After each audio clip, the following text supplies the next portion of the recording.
so bad. So bad. I wanna scream, I wanna shout, I tell you all about it. It got so bad.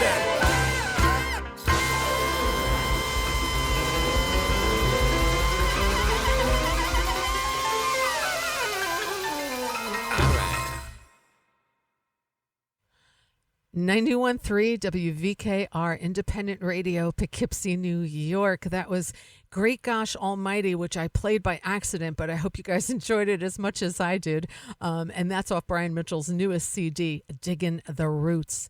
And you are tuned into Local Motion here on 91.3 WVKR. I'm your host, Rita Ryan, and let's get on air today's guest. Brian, you with me? Brian, are you with me? Whoops. All right. Well, let's see. You know, it is live radio, folks, so bear with me. And something's going on. Brian, are you there? It's not going through. Okay, we're just going to play some music for this, and bear with me, folks. Something's going on, and we're not getting the call through the board. I'm going to try one more time. And let's see what's going on. Something is happening with my phone. Brian? Yeah, no. Okay. Let's get to some music, folks. I'll be right back with you guys and with Brian.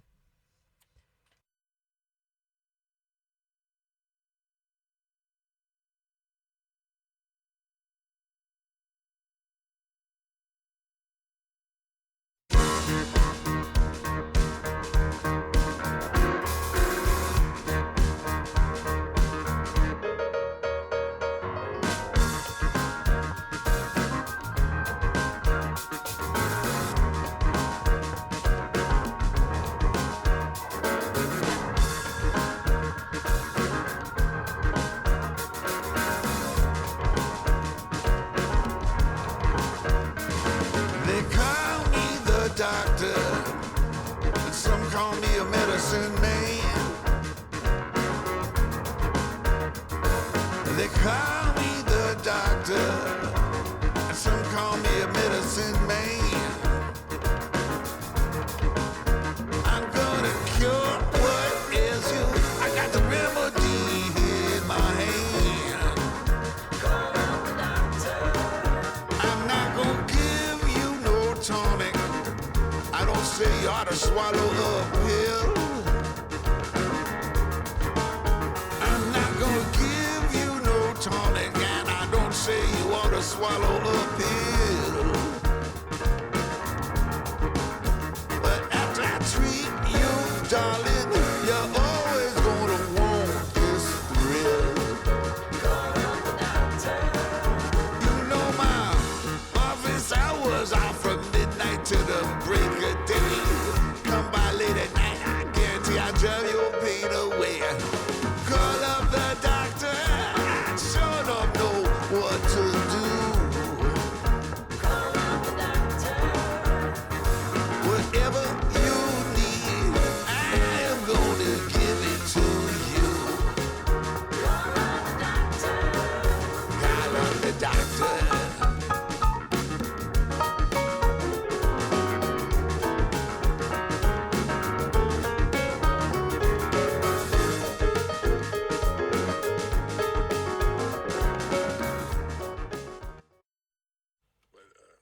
91.3 WVKR, Independent Radio, Poughkeepsie, New York. Okay, now we've got it, folks. It's a little out of the ordinary, but we've got it. We've got Brian Mitchell on the phone. Let me just do a quick intro, Brian. I'll start off by saying multi-talented musician Brian Mitchell is well known in the music industry circles and beyond for working with some of music's most respected artists, including Levon Helm and the Midnight Ramble Band, Bob Dylan, Bruce Springsteen, B.B. King, Little Feat, Dolly Parton, Roseanne Cash, Alan Toussaint, and just a whole bunch of more. He's appeared on 5 Grammy Award-winning recordings, 3 with Levon Helm, and 1 each with B.B. King and Les Paul. And in 2015, Brian was inducted into the New York Blues Hall of Fame. And with that, I welcome you back to Local Motion, Brian Mitchell. Great to be back, and it's the perfect way for us to start because total technological mayhem on so many levels. I mean, just a phone call, and then also the CD. I gave you the wrong CD back way back when, and then you even confirmed the listing, and I'm looking and whatever. Perfect chaos. So let's just keep going. Yeah, let's Yeah, keep going, you know. And you yeah. know what I love though, Brian? If we What's were that? pre-recording this, I could make this all be perfect. But who needs life I to wouldn't be want so any. perfect? Ex- I am ex- perfect with this kind yeah. of thing. Yeah, me too. Me too. Yeah. Absolutely. So, gosh, where does one even start with you? You got so much going on. I want to talk about like your recent events because you had a pretty cool weekend, I think. Yes, I did. Well, 2 weeks. I went down to New Orleans um, 2 weeks ago to play the Crescent City Blues Barbecue Festival, and with Cindy Cashdollar and Sonny Landreth. And then I played with the day before with Carolyn Wonderland, which actually came about, to me, it was a very Woodstock kind of thing. She was playing down at the Colony, and I just showed up and she said, you have your accordion? I said, yeah. So I sat and played. And then we were talking about it. She was on the same festival in New Orleans. And she said, what a shame you're not there the day before. And I said, I'll change my damn ticket. I can be. So I played with her the day before, and then actually I went even a day earlier. Although I do have to say something, like all my time, I spent a lot of time in New Orleans, many years going down there, and I hadn't been down in 12 years, so it was amazing to reconnect with that. But one thing I guess I now was no longer aware of is how expensive it is to change your ticket at the last second. That Yeah. used to, that used to be my thing. Every jazz fest I went down, I was laughing about it because it would be time to go home, and I'd end up spending 3 more days because I could not go home.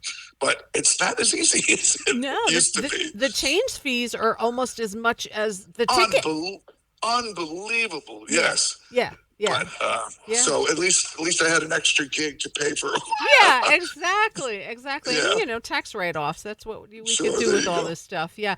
So yeah, New Orleans, man, what a So that was New city. Orleans, and then the next week was going to Arkansas for the Levon Helm Jubilee, and then I spent a little time in Memphis too. So it was a really incredible 2 weeks. So of course you're known to have been like you're one of the original people with the Midnight Ramble, right? Or when did you Yes, I come am. in? I mean, very early on. Right. I mean, I wasn't there for the first few of them, but I was there pretty much for the whole run. Yeah. Yeah. And just to give you the little story about that, that was just such an off the cuff thing where Jimmy Vivino was just called me and said, "What are you doing? You want to come play Levon Helm's birthday at Woodstock?" And I said, "Well, that sounds like something to do." And so I came up, and then after the end of the night, Levon goes, "Can you come next Saturday?" I said, "Sure." And then it was just not spoken. I just showed up every Saturday I love it. I love for it. the And duration of the thing. yeah, yeah. And it started like what, 20, 21 years ago, right? 2004 or something? Yes, it was 2004. Yes. Wow. Wow. Yeah. And it's still going strong. Yeah, I was lucky enough to be in attendance a few weeks back. Thank you. And Oh, sure. what a freaking night that was, man. Donald Fagen is back on the keys. Yes, he is. And he was back then for many gigs. Yes. So it's great to have him back in the fold. Yeah, yeah. And it's so cool to see you guys next to each other because you kind of play musical chairs between the B3 and the piano. Yeah, and he's, the Ramble was great for that kind of thing too, because we'd have guests. Alan Toussaint did a number of them with us. Garth Hudson would show up. In fact, I tell the story about the first time we played the Beacon Theater, and I'm up there playing keyboards, and I look and Donald Fagen's on one side, Alan Toussaint's on the other side, Dr. John's there, and Garth Hudson. I was like, it's the Mount Rushmore of keyboard heroes of mine. Yeah, you're not kidding. That's like a pinch me moment. It really was, yeah. Yeah. And just to put it out there into the world, there must be somebody on the damn planet that took a photo. I would kill for a photo of whoever was at the Beacon on that night. Do you know what year that might have been, Brian? I don't know, but maybe I kind of put that out there to the universe. Social media world. Yeah, you should, because you know what? You throw that out there with all the connections, and you never know, A, who's listening or who's reading your posts, and it might be a surprise. It'll come out your way. Well, I tell you, I was never good, especially back then with photos, documenting things. I mean, now it's just so easy. People post things, and I'm better at it. But back then, I just never, In fact, it's embarrassing to say, but it was just for me. It was like it was uncool. Like, hey, can I take your photo with you? I would never be that guy. Right. So it's amazing. I had so many photos with people, but I was the worst on the planet for that kind of thing. Right. Now, the other thing I want to talk about, and I didn't realize how lucky I was. I saw you play at Opus 40 because now, of course, you're a Woodstocker. Let's talk about you moving from Brooklyn to Woodstock. Yeah, I mean, one of the great moves of my life. I didn't see it coming, and it's just. I mean, this is an amazing thing, but I'm working now more than I have been in 25 years. And I'm kind of back in a mode where I'm doing so many different styles. It's stuff that I used to do, and I kind of got locked into certain things. And it's just, this is sort of opened a door for me to return to doing that kind of thing, playing with different people. And it just, I don't know, I didn't see it coming, but there's no question. There's many opportunities here, and that's a particular, Opus 40. It's down the street from me. I didn't know anything about it, and what an amazing place! It's just unbelievable. Spectacular. Yeah, it's a sculpture. And on a personal level, if people that know me now know I got into this thing with one of the Woodstock things for me coming up here is I have a little house here. We call it Big Blue. And I go out and I do sculpture. Well, the pretentiousness of calling it sculpture. I move rocks around and things that look pleasing to me, Right. And it turns out Opus 40 is all about that. I was like, my God, man. Yeah, it is. Harvey Fite, man, he spent like 40-something years building Opus 40. I always host somebody here every year when they have their season and talk about what an incredible place it was. So I saw you there with like Rock the Quarry concert with like the creme de la creme of Hudson Valley musicians, you included. And you had just gotten back from Italy and you brought your new instrument. And I didn't realize, like, all of a sudden I captured your track the first time you played it in public on video. And it was so cool. What a beautiful, beautiful accordion you have. Yes, and absolutely, it's a work of art. Yeah. And tell us about your newest accordion, because there's not a lot of accordion players I talk to. Okay, well, this is made by one of the great accordion makers, Claudio Beltrami. And when I was going there, I do the Italy thing every year, sometimes twice a year with James Maddock. And they arranged for me to play this accordion, which was spectacular. And it was way too out of my price range. But I got so used to playing it when I went over there, I finally was like, man, I need to have this. And the guy actually, he cut me a pretty damn good deal on it anyway. But it doesn't matter what it is. I would have, you treated done yourself illegal to activities that. just to whatever. I needed to have it, and now I have it. Yeah, so yeah. And you picked it up when you ordered it like a year before, and then you picked it up this summer when you were there, right? Yes, because when I originally ordered it, he said you'll have it for Christmas, and Christmas came and it was not there. And then I called him and he said, "When's your birthday?" I said, "February." He goes, "You will have it for your birthday, my friend." I said, "Okay, good." And it didn't show up. And then the springtime, you'll have it in the springtime. It'll be nice. No, nothing. And then finally, I was like, "Man, I'm coming in 3 weeks. Yes or no?" Right. And it was I don't know, Italian thing, whatever.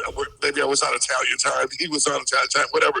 But it was ready the day it was finished the day I got there. I think he just needed the deadline, man. I think that's... Maybe so. Yeah, I'm kind of like that myself. I guess I relate to that. Yeah. And then you came home with this beautiful accordion. It even has your name on it.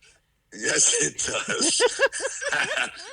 And I'll tell you what, it changed. To have a beautiful instrument changes the whole game, because when you have a beautiful instrument that makes you want to play, you're inspired to play more. And it's absolutely done. I feel like my accordion playing in the last year has elevated. Yeah, I'm sure it has. I believe so. I'm sure it has. Now, you've also been doing some session work, of course, recording your own new albums also. And is that something up here too? I mean, we have so many great recording studios up here. Sure. Well, that's another thing that I didn't see coming is because I used to do so much session work down in the city. And there's so many studios here now that I'm getting locked in and don't. So I'm working, session work all the time. And that's been a lot of years. That kind of thing's sort of faded. In a way, it came back for me when I moved up here because I started doing remote recording. So that opened up the door. Right. But also just there's so many great studios and there's a community up here that I actually did not quite, see coming. There are a lot of great musicians up here. And it's pretty amazing. It really is. It really is. I mean, and my two records really reflect that because I just went in on a lark, record a few things. And then pretty soon, John Sebastian lives across the creek from me. Yeah. And he was just like swung by and just sat in and played a few things. And then Cindy Castdollar is my neighbor behind me. And she came and played us some tracks. And then Amy Helm came and sat in, and Jim Weeder came, and Larry Campbell came, and it just turned into what it was. I wasn't planning on doing two records, especially because people tell me from a business point of view, it's really kind of stupid. Yeah, you should, if this was an era where you just put out a single and like that's just not me. I did enough material for two records and I put it out. That's just the way it is. And that's perfect. I mean, if you got all this material, why sit on it, right? And why sit on it? Yeah. No, and some really great CDs. And like you said, the special guest that you have on here is just like crazy, just absolutely insane. So it's called B-Side Records, which I'm guessing is what you're calling your little label. Just me throwing it. Yeah, that's just me. Yeah, I love it. And the first one, you came out with Digging the Roots first, right?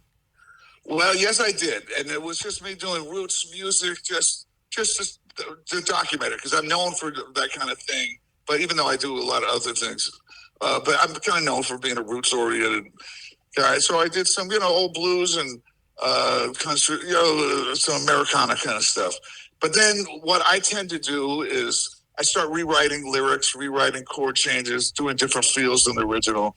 And that's how the whole thing snowballed. Because doing that, suddenly I started writing new versions, and they pretty soon turned into new tunes, and then I couldn't stop. And so music from Big Blue are the ones that are completely just my songs. But Digging the Roots is like interpreting things, but usually about half the time it's 75% of my own song, really. Right.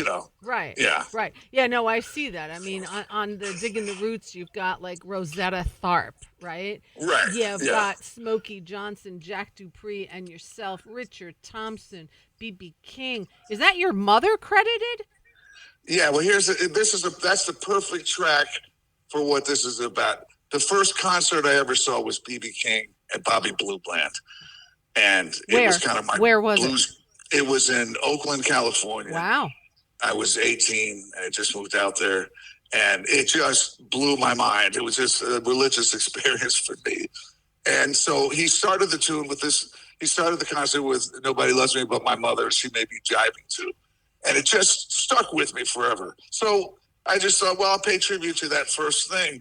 And the song only has one verse. So B.B. King can get away with just singing over and over. I mean, he's B.B. King. Right. I need a little more. So I started trying to come up with some, some more verses to it.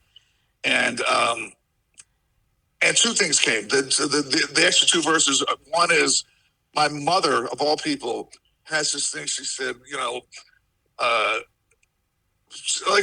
won't get into specifics because I'll get her into trouble. But let's just say some family member said something, and she said, I don't believe it. I said, are you calling so-and-so a liar? She goes, no, I just don't believe it. I said, well, you say she's a liar? No, I just don't believe the thing she says. So I was like, that's verse 2 for sure. Right. And then out of that, actually, Lela probably helped me with this.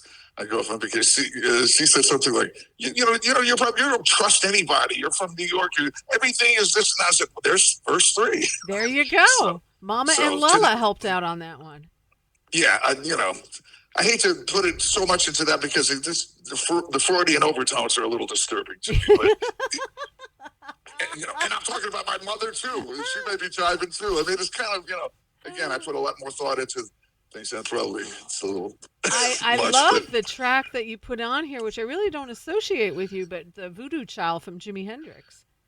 Well, that came from, as an example of the stuff that I used to do. I used to play a gig at Louisiana Bar and Grill, which all the time. But I had my first accordion, all night of accordion, and I played all Jimi Hendrix all night. Which wow.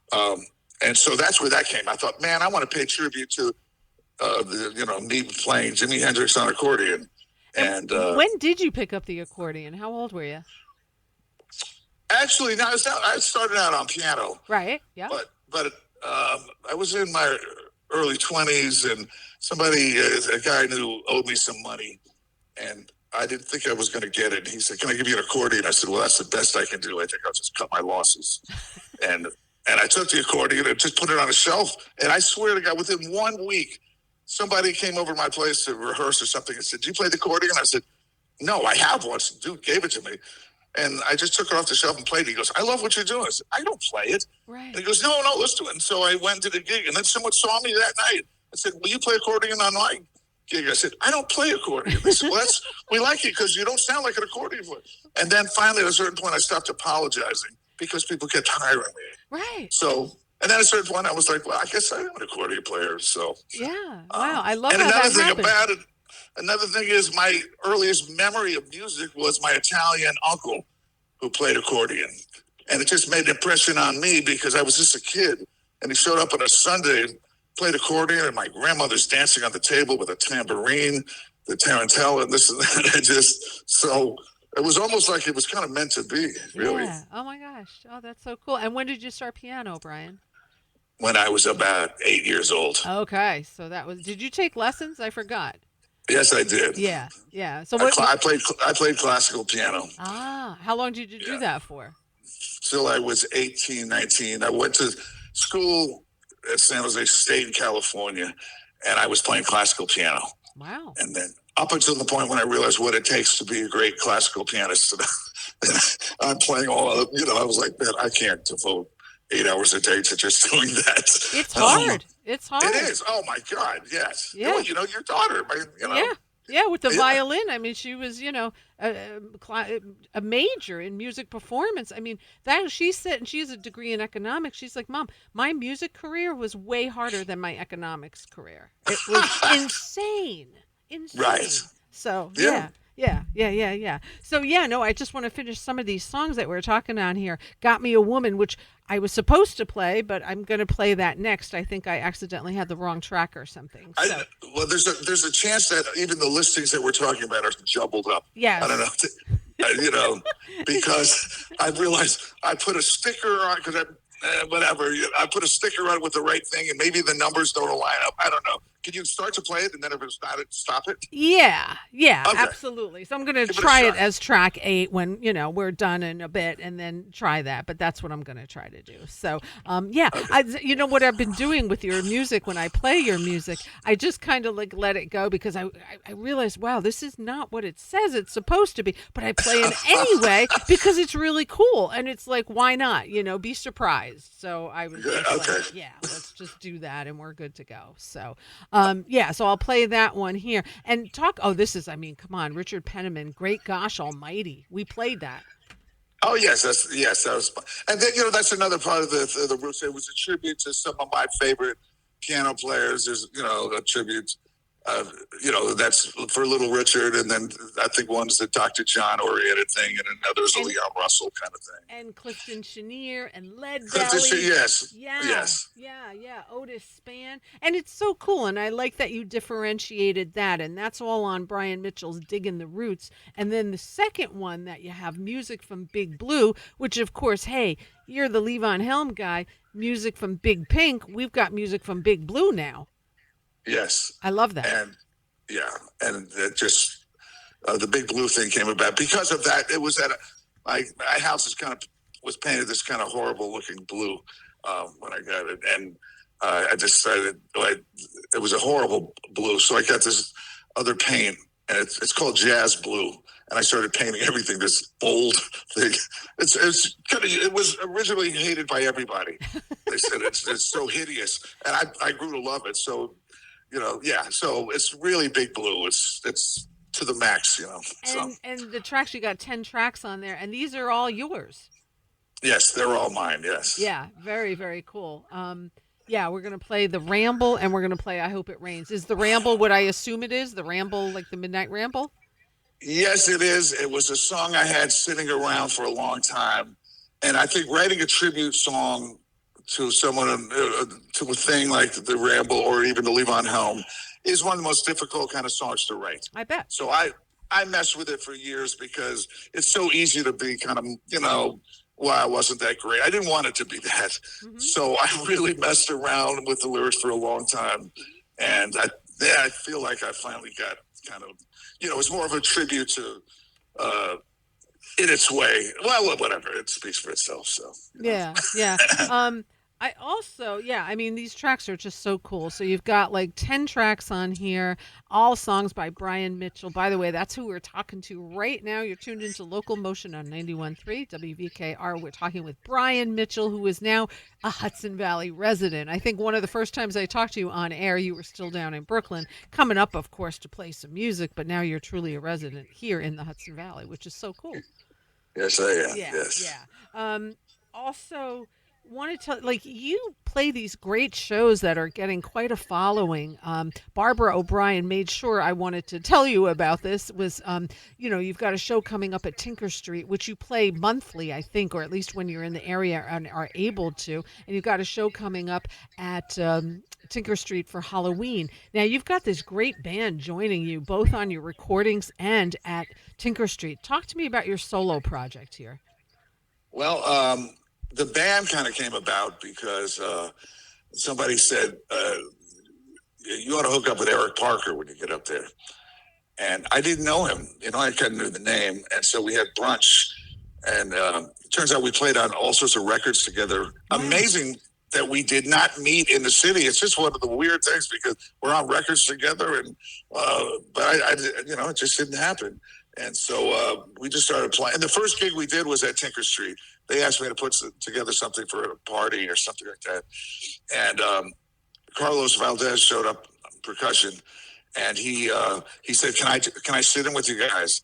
And I said, "Yeah, why not?" Okay, sit in. And then I only was going to have him play a few songs, and then I immediately realized that he knew a lot of New Orleans rhythms, which is rare for percussionists. Sometimes they're more like Latin guys, or they're more whatever, Haitian guys.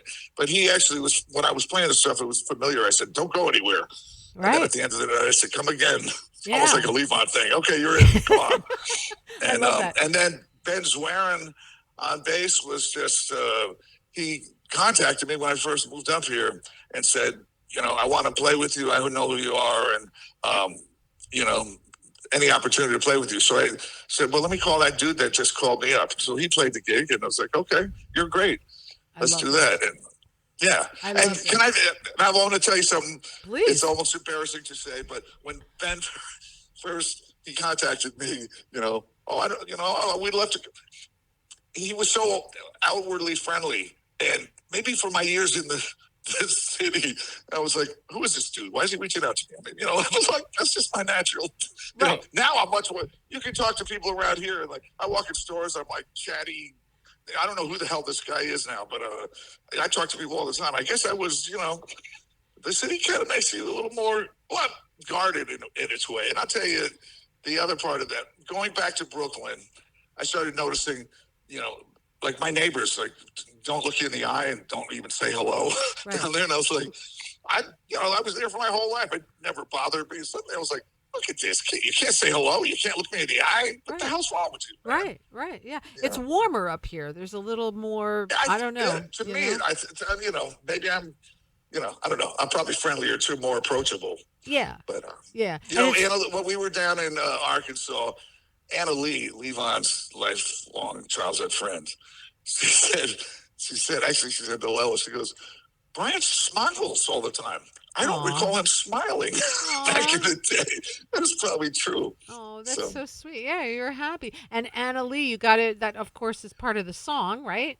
Yes, it is. Yes. So tell listeners about that when you play that song, "The Wait."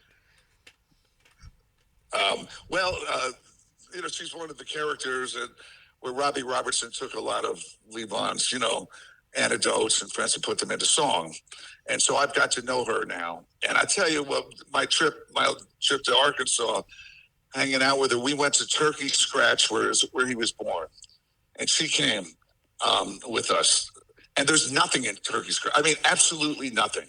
And you saw the house where Levon was born. It's still No, standing? the house was moved into Marvell now and made into a museum. Got it. So even that's not there. But we went there, and there's the convenience store that said Turkey Scratch that's boarded up now.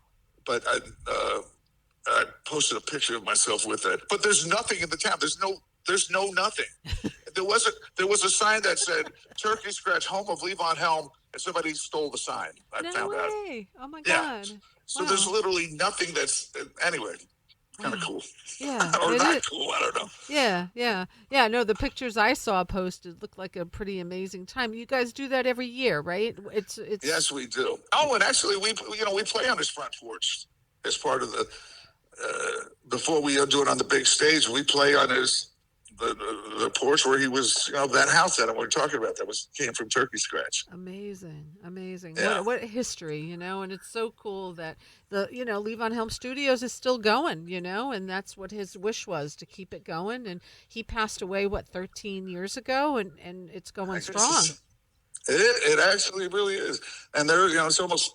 I think it's 2 times a month now these days. Yeah, you've got Midnight Rambles coming up. Let's talk about them. You've got one November 1st, November 28th, December 6th, and of course New Year's Eve.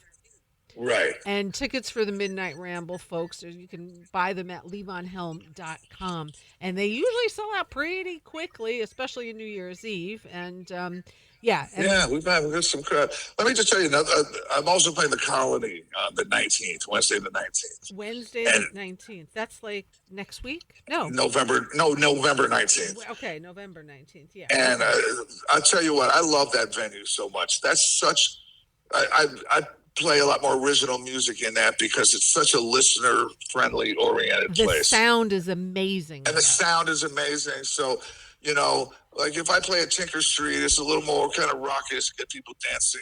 It's fun, but it's a different thing than Colony. Yes. Colony is just, and that's another thing I like about, like if I play the Falcon is another extraordinary listening room. Right. Oh, by the way, can I just mention that Brian Mitchell, I'm so thrilled that we just kind of announced it, I don't know, a few days ago or last week. Brian Mitchell, you are the special guest at the LocalMotion 10-year anniversary concert at the Falcon on November 8th, where you guys are just going to get together and do your thing. You'll be playing with Larry Campbell and Cindy Cashdollar, Lee Falco, Andy Stack, maybe Gail. I don't know. You guys will figure all that out, but all I know is I got you in the same room together and you'll figure it out. And I'm so honored that you're going to be part of this because it's really going to benefit 2 local nonprofit organizations, and your time is super appreciated. There's a nice piano just waiting for you there. And I'm just honored that you're part of it. So thank you for that, Brian. Well, no, sure. I mean, to me, it's for a great cause. And also it's one of as I'm saying, that's another one of the great rooms. And I'm talking about, I've played all over the world and in many different situations. I think the Falcon is just one of the most extraordinary. I've been playing now there for a long time. And I think it's one of the great rooms, listening rooms too. Like the Colony. It's amazing. They're both of those are incredible I'm telling music you, we venues. are so lucky in this area. You can go out almost any night of the week within a half-hour drive, and you've got some world-class venues right in our backyard. We are so damn lucky. One of the shows, and I'll never forget this, and I see a lot of shows at the Falcon, was you, Sean Pelton, and Tony Garnier. Holy crap, that was a show. Oh, that was a memorable one for me too. Those are guys I played with for 30, I don't know how many years. And of course, Tony Garnier, bass player for Bob Dylan, so it's hard to even get him on a show because he's always touring. Right. And then Sean Pelton, drummer for SNL. But man, that was a show. And what I loved about that is Tony's hands were hurt, and he was on upright bass that night. And he was just like looking at Sean and trying to keep up with you and Sean, and just like, holy man, he was getting a workout that night. You guys gave him a real workout, and it was beautiful. And he was loving every minute of it. So Yeah, no, that was really cool. Now we also have to talk about the Weight Band. Tell us how Yeah, you all got together. You got a couple gigs coming up, November 14th in Cohoes and November 15th at Bethel Woods. right. The Bethel Woods. There's another great room there. That Bethel Woods little concert hall, not the main thing, the other one, which I played some other people, but they have this other room that's beautiful. It's a great place to see music. Yeah, Um, yeah, and yeah. it's a great place to see the Weight Band in that particular venue, I think. Now you don't just play the Weight music, the band music. You're also playing some original the Weight Band music, right? Yes, Yeah, and also other things like, uh, like we'll interpret some. I'll usually pull out some Dylan songs, and some of us do Grateful Dead stuff, and so it's not. And then original music right. And also. who joins you? Who are your bandmates in the Weight Band? Well, Jim Weeder, who I played with Levon Helm for all those years, and that's how it kind of came about. Yep. And then Michael Bram and Albert Rogers and Matt Ziner. Yeah. Matt Ziner, the young kid of the band. Yeah. When you're the young kid of the band, I don't care, 10 years, 20 years, he will be the kid. Yeah, of course he will be. I love that. Yeah, no, absolutely. So you guys have been together for quite some time now. You have some recordings out also. Yeah, a couple of records for sure. Yeah, the weightband.com. And again, if you're up north, November 14th at Cohoes and November 15th at Bethel. Man, you're a busy guy, Brian. I told you, I'm busy. I'm as busy or busier than I have been in 25 years. Yeah, I was going to say, there's no retirement in your future. We don't retire. No. I hear that from people, like, well, you're getting close to the retirement age. There's no retiring. Right. There's one particular moment that, well, for people like, even Levon played right till the very end. Yeah. Even with health issues, but one that always comes to mind is I'm seeing Sunnyland Slim. He's 92 years old. Man. And he's playing this blues club in New York. And then the club owner's going, get up on stage. You got one more set to do. And he's kind of crawling up. And I was just like, I looked at my life flash before me. Like, I don't mean it. I was just like, well, you take the good with the bad. But, we just play till we, can't play no more. Until you breathe no more. And that's pretty much, yeah. What's Levon's thing? I ain't in it for my health. Right. There you go. Yeah. Now, you and James Maddock do some fun Italy trips. That looks amazing. You guys, how did you get into that? How did you even come about with that idea? Well, James, I knew more as he was, younger than me, and he was coming to my gigs, just hanging out, just come to the shows. And one day we're just sitting down and we're just having a drink after the show, and he starts telling me he does this Italy gig he's been doing every year. And then I said, well, tell me, Ben. He goes, well, he said something like, man, I wish I could get you on it, but I know you wouldn't want to do such a thing. It's a small kind of thing, and it's not the caliber, whatever, that you blah, blah, do, usually do. I said, tell me more about it. He goes, well, we just play local venue. We play in the piazzas in these small towns, and people come from all.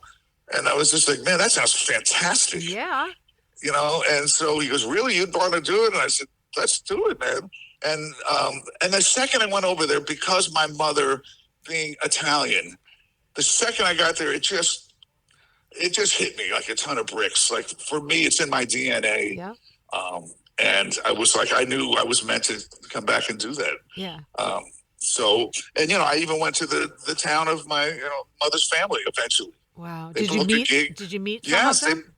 they booked. The promoter said, when he heard that I'd never been to the town, which is in the south, Gioia del Colle, near Bari in Puglia, and he said, you've never been to the town? He goes, well, I will make your dream come true. Oh. They're very dramatic there, which is I relate to. It's Italian. Come on, yeah. So he calls me and he said, I will never forget it. I'm in Brooklyn. I'm just sitting there having a cup of coffee. He goes, Brian, your dream has come true. I said, okay, I need a little more, bro. What do you got? And he says, we have booked a town in Gioia del Colle. You will play in the town of your mother. Wow. Man, okay. And so when we did it, they gave me the key to the city or the town. Oh, my God. And then the mayor came up to me in front of it, and he goes, there are two celebrities that come from Gioia del Colle, Sylvester Stallone and you. Oh my And Sylvester goodness. Stallone is an asshole. We like you. Oh, that's awesome. Oh my gosh. So, I mean, to me, that was the peak of, and then I had relatives who didn't speak any English in the front row going, I too am Linsalone. Oh And man. they're yelling. And so, Have you yeah. been back to the town since, or was that just like a one-time thing? Well, we were supposed to go back this last time, and it turns out the mayor that gave me the key and that was so friendly to me was caught embezzling money, and he's in jail. They're trying to put him in jail right now. We were supposed to play, and they canceled the concert until they figure out what happened to him. What happened there? Yeah. So you and James have been over to Italy, what, like 3 or 4 times now? No, 6 or 8 times. Wow. Something like that. Wow. Yeah. It's like an annual thing. That is so incredibly cool. So great. And I tell you, I mean, the nature of that kind of thing, we kicked it up to another level. And everything went to another level this last time. And they really want to, for next year, connect with somebody maybe that knows, that could maybe possibly be involved in travel, bringing a tour group over. And what a coincidence that I know somebody, Yeah. Which I even haven't said on air yet because I don't try to do that. Okay, but it's sorry. fine. No, it's fine. I am a travel agent, but I just, I don't, music is music. Like I keep it very separate. But yeah, folks, if you ever need any travel help, I'm here. Thank you, Brian. Well, I'll tell you that when I said it kicked up another level, it peaked when we went to Sardinia. Mm-hmm. And again, they're always weird gigs. Nothing is ever typical. And we played a football stadium for a soccer game, and it was a tribute to Gigi Rivera, one of the great Italian football players. And they did a game, and we opened the game. Amazing. We played to 10,000 soccer fans. They don't know who we are. Well, they do now. They were cheering and waving, soccer flags and yelling.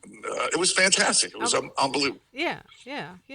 I love that. And, that's the way this interview started for us, too. So technology, stuff happens. It's like, it's okay. I love when people just roll with the punches because what are you going to do? Okay, I got a story for you for that. Please. We're supposed to play, okay, and we're 2 hours early for a sound check.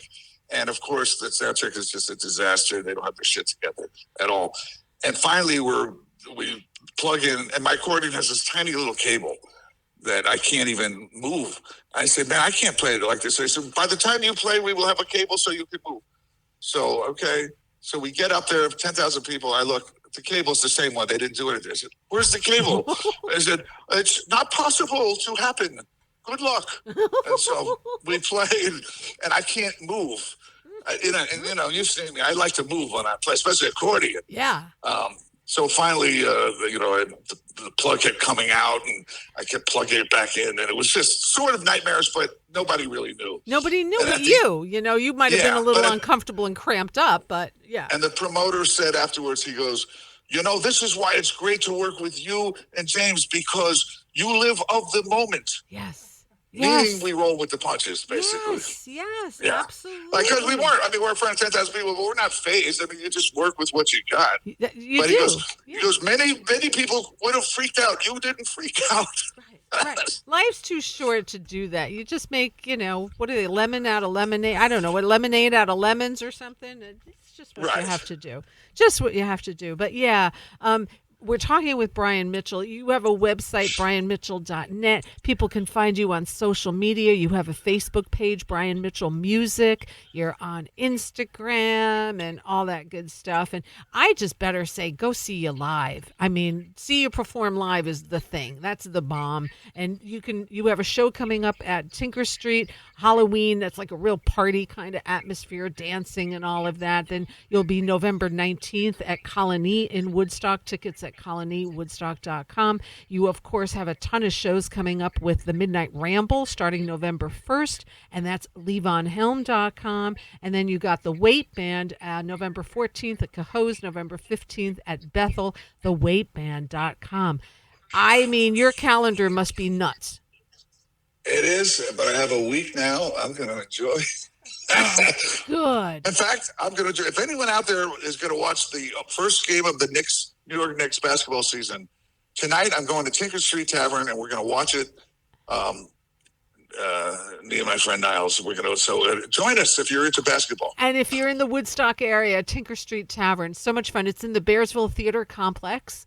And Yes. just a great place to, and then, I mean, Brian, you're just so amazing. And also November 8th, before you get all going, November 8th at the Falcon at the LocalMotion absolutely. benefit That's going to be concert. fantastic. Yes, it's going to be so much fun. And again, thank you so much for doing it. I want to play some of your music before I let you go. But is there any other, like another story you want to quickly tell before I let you go and play some of your music? Because my show is up in 10 minutes. Okay, sure. The I Hope It Rains All Night track. Yes. It's the orchestral version, we call it, which is at the end of the CD. At the end of the CD, it's the last song on the Big Blue CD, and that came about to show you how things change and evolve. I wrote this song. It was sort of a tribute to Alan Toussaint and its chord changes. But somebody heard me play. Carlos Valdez, I think, might have said. By the way, Kate Squire sings with us too. She's a great female singer up in the area. Amazing. And so he said, "Oh, that could be a great duet with you two." And I said, "A duet?" I said, it's all about a guy kind of, not scamming on a woman, but it's kind of like the baby, it's cold outside. It's raining, and it's an cheap excuse for the guy to hang out with the lady. Love it. And then Kate says, "Well, don't you think women are kind of doing the same thing?" And I said, "Aha!" It's just, and so now when we sing it, it's sort of, now it makes sense. I'm working it, she's working it, and then you end up together. But it doesn't stop there. I finished the track, and the record is over. It's done. And James Maddock is listening to the whole thing, and he hears that track, and he goes, there should be an orchestra on this. I said, "Dude, I'm done. An orchestra? Are you insane?" I said, "I'm done, man." And he said, "Just give me the track." I said, "What do you give me the track?" Whatever. But, so anyway, give him the track. He brings it back with this orchestral thing from James Hallowell from England. There's samples, but he created this orchestra thing. And because he just believed in it, that he had a vision of it. So that's what makes it the bonus track, because the record was completed. And so it just turned into this thing just because of that, I love that. Here's a friend that just believed in me and the music enough to make that effort. Absolutely. Which I think is a pretty beautiful thing. It is. It says a whole lot, that's for sure. I hope the two of you get to play together again. You and James put some really great shows together, not just in Italy, but here in the States as well. Yeah, he'll be, he comes up to Woodstock now and then, and we find places to play. Yeah. And I have an extra bedroom in the Big Blue house, and I love it. So when James stays here, he crashes here. But somehow, I can't quite describe how it got to this, but Tony Leone, I know, now refers to it as the Matic room. So sometimes when he's up, he goes, "Is the Matic room available?" You have to put a sign I know on why, it. because the Hotel Dillon has rooms that it's like the Jimi Hendrix room or this and that. So I have the Matic room. That's the Matic room. Oh, I love that. That's a great thing. You should get a little sign someday and just have it be like the Matic room on that door. I think that would be super cool. I actually put up an Italian poster of me and him on the wall to sort of, but I can kick it up another level too. You're right. Yeah. Someday, the Matic room is going to evolve. It'll come, like somebody will want to do something, or a little making sign, or somebody, you'll see. And maybe just listening to this, maybe somebody will be like, "Hey, surprise you with the Matic room sign." There you go. So you got to throw it out to the universe, Brian. And that's how stuff happens. So yes, yeah. But I thank you so much for your time. Thank you for November 8th. Thank you for the ramble and your hospitality, and I appreciate it. And who knows? Maybe I'll come out on Halloween. But either way, I definitely will see you soon. Please give Lela a big hug and lots of love from me as well. And I shall. Yeah. Is there anything else that I've left out? I mean, we could talk for another 2 hours. I get that. Well, as did we say that the James Maddock, give an Italian a mic and they'll talk all day and night? They'll talk all day and night. Yeah, and that's what I love. I didn't know that. When he said that first, it was about the Italians because they would introduce us and then you couldn't get them off the mic. Right. So that was the joke. And then at one point he goes, "I'm talking about you too." I was like, "What?"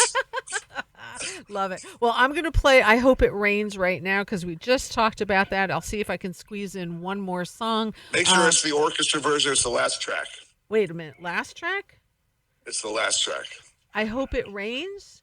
There's two. Oh, You see it? There's two yes. versions. I see that. That's track number 11. Thank you Yes. for repeating that and telling me that, because I would have had the other one queued up. So thank you, my friend, and I'll see you All guys right. soon, and I'll send you our recording later, and I'll talk to you soon. All right. All right. You so Thank much. you, Bye. Brian. Take care. Bye.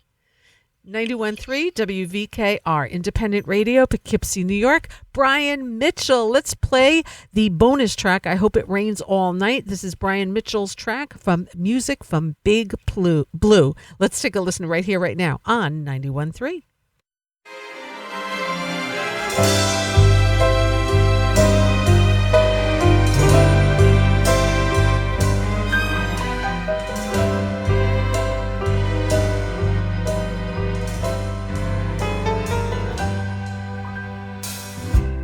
It's getting late and it's time to go home. But I'm having such a good time, I really don't want to go. But this rain keeps on falling and I just might have to stay. But that's alright, baby, I didn't want to leave here anyway. The longer we're together, the more that we both see. There's something going on here that was meant to be. The sound of every raindrop makes me wanna smile. I hope it keeps on raining all night. Lightning and thunder, I lighted up the sky, giving me an excuse to get to hold you tight. Divine intervention has finally stepped in. Let the rain keep on falling. I don't want this night to end.